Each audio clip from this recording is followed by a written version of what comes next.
La 4e édition du Forum des jeunes de Yopougon a rassemblé pendant 3 jours les jeunes de la commune et les représentants ou leaders de jeunesse de Côte d'Ivoire. Entre autres défis, donner de l'écho aux problèmes que rencontre cette frange de la population. Nous avons des jeunes diplômés qui n'ont pas d'emploi. Il y a aussi le problème de la drogue, il y a aussi le problème de l'alcoolisme. Il y a le problème même de la déscolarisation qui font que nous avons nos jeunes dans la rue, nous avons nos jeunes qui ne pensent pas réellement à pouvoir se prendre en charge. Aujourd'hui, l'idée première de la jeunesse d'un jeune, effectivement en Côte d'Ivoire, c'est le travail.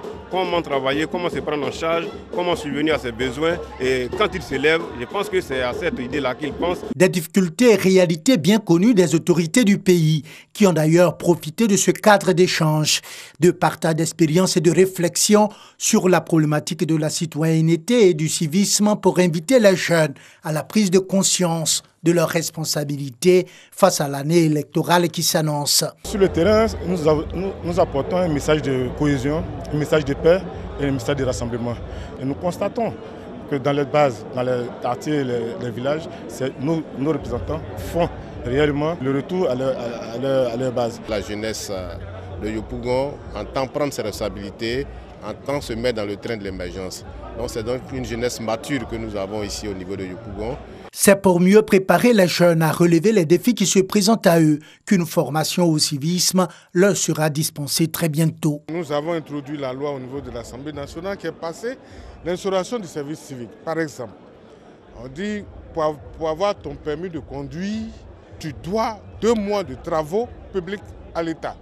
Est-ce que vous voyez? C'est un exemple que je donne. Ou bien pour avoir un matricule à la fonction publique, tu dois 2 mois de travaux publics à l'État. Et donc c'est avec la 474 de formation civique que tu pourras avoir du travail. La 4e édition du Forum des jeunes de Yopougon entend plus de 3000 jeunes et se déroule autour du thème « Jeunesse, citoyenneté et civisme », enjeu pour le développement de la Côte d'Ivoire.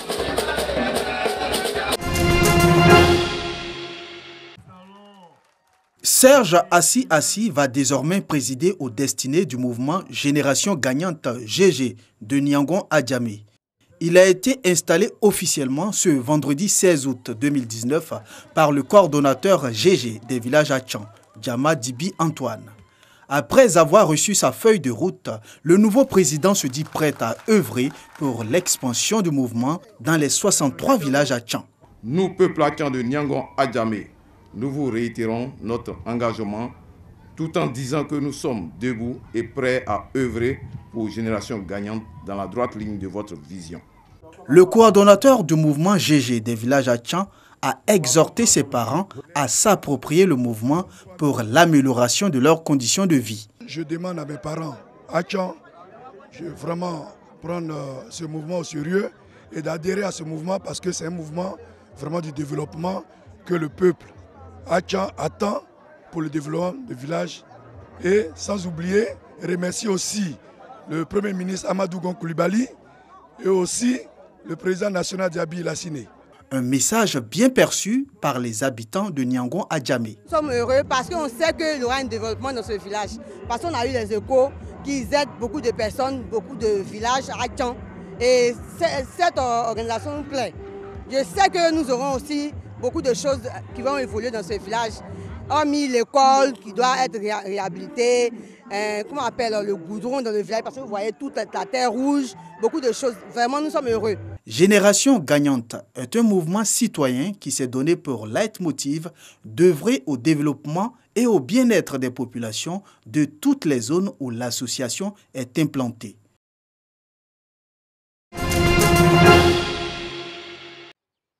Réfection des toitures de l'école primaire, dont des centres bancs, installation de moulins pour réduire la pénibilité des travaux ménagers, des réalisations de l'ADECA, Association pour le développement de Kabangoué. Kabangoué, village peuplé de plus de 1000 âmes dans la sous-préfecture de Tienko, région du Folon. Les membres de cette association font du développement de leur terroir un sacerdoce. Pour inculquer l'amour du village à travers des actions de développement à la jeune génération, les pionniers du développement de Kabangoué ont été distingués. Rappeler aussi aux plus jeunes, même raviver la mémoire de ceux qui sont encore vivants, pour dire que ceux qui nous ont précédés comptent beaucoup pour nous et nous sommes dans leur sillon. Ça me fait beaucoup plaisir parce que c'est toujours bien de reconnaître au moins ce qu'on a fait de bien. Présent à Kabangoué pour des activités, les membres de l'ADECA ont visité certains sites attractifs. La pierre Kamangbe, qui a donné son nom au village, la rivière sacrée, l'industrie aurifère installée à Kabangoué. Une visite guidée qui nous a permis de comprendre le processus de fabrication de l'or. Nous en sommes très heureux. Nous souhaitons aussi que très rapidement, cette société nous apporte les retombées du développement que nous attendons. L'association pour le développement de Kabangoué a été créée en 2014. L'ADECA compte à ce jour une centaine de membres. Elle s'est assignée pour mission la cohésion en vue de développer le village. Des activités culturelles et sportives étaient aussi au programme de l'ADECA pendant ses vacances 2019.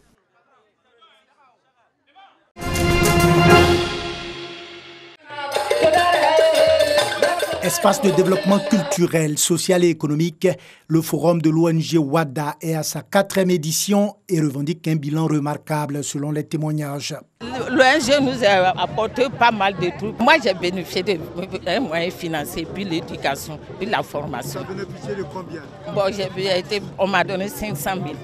Cette ONG nous a beaucoup apporté. Elle prône la cohésion sociale, ce qui est tout à fait normal. Parce que sans cette cohésion sociale, il n'y a pas de paix. Et s'il n'y a pas de paix, bon ben écoutez, le développement, vraiment, on le dit à Dieu. À l'origine de la création de cette ONG, le rêve des ressortissants de la CEDEAO vivant en Côte d'Ivoire, de mieux se connaître et s'entraider. Moi-même, je suis né dans les diasporas.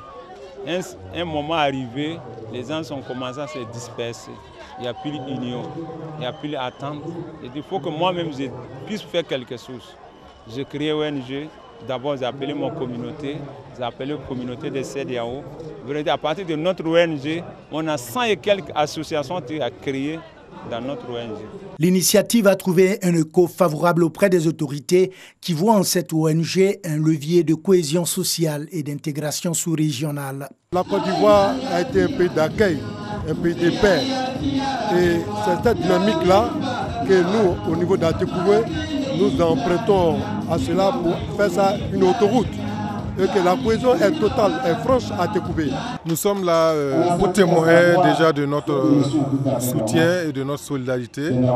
Et lorsque nous voyons toute cette mobilisation, cela nous réjouit et nous convainc que nous devons apporter toujours notre soutien à l'ONG WADA pour pouvoir mener le combat de la fraternité, de la solidarité, de l'amitié et de l'intégration. La 4e édition des activités culturelles de l'ONG WADA au groupe scolaire Djeloukou a pris des allures de fête populaire.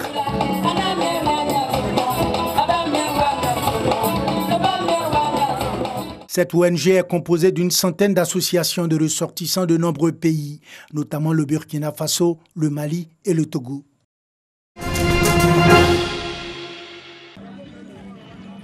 C'est dans le village de Brie, dans la sous-préfecture de Bayota, que la fête de l'indépendance a été célébrée. Le sous-préfet de Bayota, Daniel Solange Ouidji, a voulu des fêtes tournantes dans sa localité. Brie est donc la première édition et a vu la participation de nombreux cadres du village.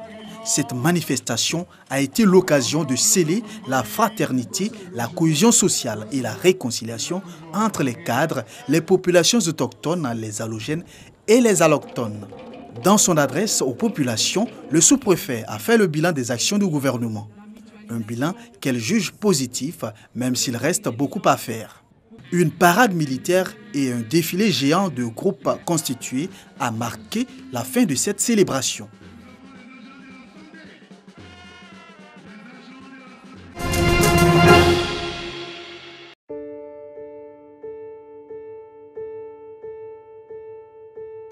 En Indonésie, Jakarta se noie. Ses sols se dérobent sous le poids des constructions et la mer monte.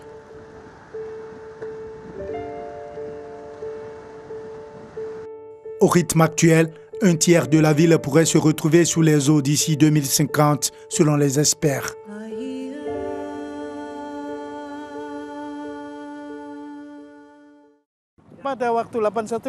Cette zone inondée, c'était de la terre, mais c'était de la terre boueuse. Ça pouvait être inondé pendant les hautes marées, mais juste un peu. Au fil des ans, le niveau de l'eau a progressivement monté. Mais c'est mieux maintenant avec la digue, ça aide. Donc quand il y a des inondations, c'est juste un peu. Quand il y a des inondations le matin, c'est résolu le soir. Le matin suivant, c'est de nouveau inondé.